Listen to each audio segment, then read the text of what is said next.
si je prends l'énergie solaire, l'Afrique est entre la veille d'une véritable révolution industrielle qu'elle a préparée elle-même. Mais nous sommes certes victimes encore de l'idée que l'Afrique est un marché. C'est une chasse gardée.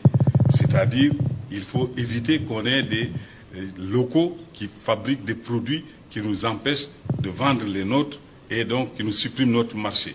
Mais si je prends l'énergie solaire, c'est une véritable révolution industrielle qu'elle prépare. Si on prend la façon de cuisiner, qui jusqu'ici ont amené que les bois de feu et la déforestation massive, aujourd'hui, avec l'énergie solaire, des fourneaux solaires commencent à circuler. Si on prend tout ce qui concerne le dessalement de l'eau de mer, cela est possible par énergie solaire.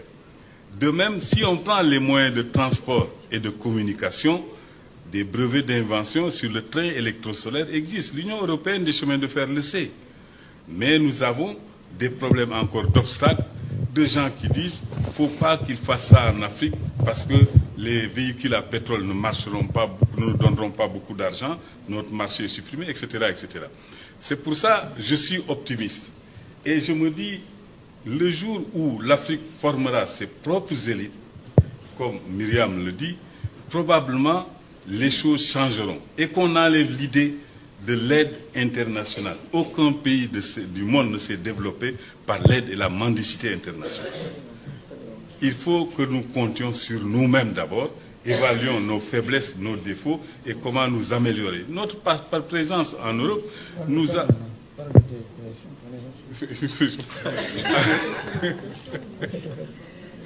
Je suis en général, je me demande de parler de mes inventions, mais les scientifiques, enfin, généralement, n'aiment pas parler d'eux. Mais si je devais en parler, je dirais qu'il n'existe pas actuellement de véhicule qui roule sur Terre et qui est transmis par la télévision qui n'est pas solarisable. On peut le mettre sous forme d'énergie solaire.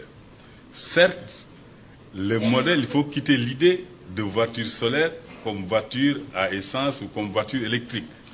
Parce qu'ici, nous captons l'énergie par le soleil, même si le moteur est électrique. Donc, il nous faut un peu plus de surface, etc. Des bateaux solaires, on en fait. L'avion solaire, nous sommes assez avancés dessus, puisque l'ANVAR m'avait demandé de qu'est-ce que je pensais d'un avion solaire. Je lui ai dit, l'avion proposé par le Suisse, ce qui va voler, et qui a volé d'ailleurs avec beaucoup de réussite, c'est le modèle de la NASA. C'est-à-dire, si vous prenez l'envergure, la distance entre les extrémités des ailes, vous avez 60 à 70 mètres, ce qui est l'envergure de l'Airbus. Et la capacité de transport ne dépasse pas 150 kg. Nous arrivons à faire, avec maximum 30 mètres d'envergure, à transporter 1200 kg. Et l'ANVAR le sait, les discussions ont été menées en France ici. Nous avons contribué à créer l'Institut du véhicule électrosolaire. Évidemment, ça nous a coûté beaucoup de difficultés, puisque le gouvernement français à l'époque, pour eux, si tu veux être illustre, il ne faut pas parler de solaire en France.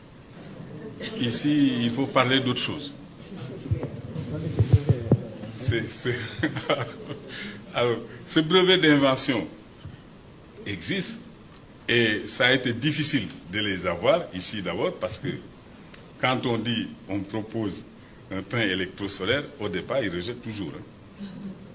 Ils disent, bon, ça, regardez les autres bibliothèques, il y a peut-être des Européens qui ont inventé. Donc vous êtes obligé de regarder les autres bibliothèques. Et parfois, ça demande 6 mois de finir toutes les bibliothèques. Eh bien, si vous finissez, vous venez aussi, ils disent non, nous, on n'accepte pas. Alors, il a fallu que je voie le directeur de l'INPI et je pensais qu'il allait arbitrer. Lui aussi, il prend son micro pour voir pays par pays où est-ce qu'on a inventé le train électrosolaire. Parce que pour lui, c'était impossible que ce soit un Africain.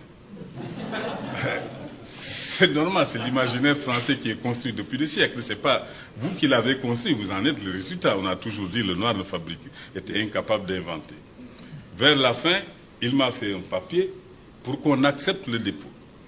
Et quand je suis venu donner ce papier et déposer, j'ai demandé, mais pourquoi pendant 6 mois, on me fait tourner et on n'acceptait même pas le dépôt. La dame me dit, est-ce que dans le monde, vous avez entendu un noir fabriquer voiture? Je dis non, j'ai jamais entendu ça. Il dit voilà pourquoi donc vous voulez faire un train, voilà pourquoi vous êtes rejeté. Voilà ce que je voulais dire. Est-ce que l'Afrique peut développer, alors peut-on se développer hors des standards internationaux? Parce que j'ai été très très étonnée que vous perdiez tant de temps, c'est le cas de le dire, aux longueurs et aux lenteurs de l'INPI. C'est-à-dire pourquoi êtes-vous obligé de passer par des standards internationaux? Est-ce qu'il y a d'autres solutions? Désolée, mais j'aimerais que vous m'expliquiez cette raison et c'est redondant par rapport à la question beaucoup plus générale de monsieur. Attends, on t'a posé une question sur l'énergie solaire. Rapidement et synthétiquement, s'il te plaît. Est-ce qu'on peut se passer de l'INPI et des normes occidentales? Ça, pas maintenant. Parce que l'Afrique est tellement habituée à se référer au milieu occidental. Si je descendais au Sénégal, j'ai inventé une automobile, on va dire c'est un noir. Bon, ils sont noirs comme moi, mais ils vont dire oh, ça là, c'est pas sûr. Si on dit, si je déposais brevet d'invention en Afrique, j'avais commencé par déposer en Afrique un brevet d'invention sur le train électrosolaire et je pensais que l'OAPI, qui est africaine, bon, il n'y a pas de problème, c'était pour bénéficier des droits et des taxes que les chefs d'État donnent sur les brevets d'invention. Le directeur de l'OAPI m'écrit « Monsieur Atta Diouf, soyez modeste. Parler de train électrosolaire, ça c'est impossible. » Attends, la gauche, là. Donc, c'est vous dire que à l'heure actuelle, l'Afrique est à un point tel qu'il y a le complexe. C'est un peu partout. Ça fait que ce n'est pas le moment. Il faudrait au contraire qu'on commence à travailler, que les gens voient que certains trucs qu'on pensait inimaginables pour les Africains sont faits par des Africains, que des révolutions industrielles, parce que l'Europe en a connu beaucoup. Comme je dis toujours aux Africains,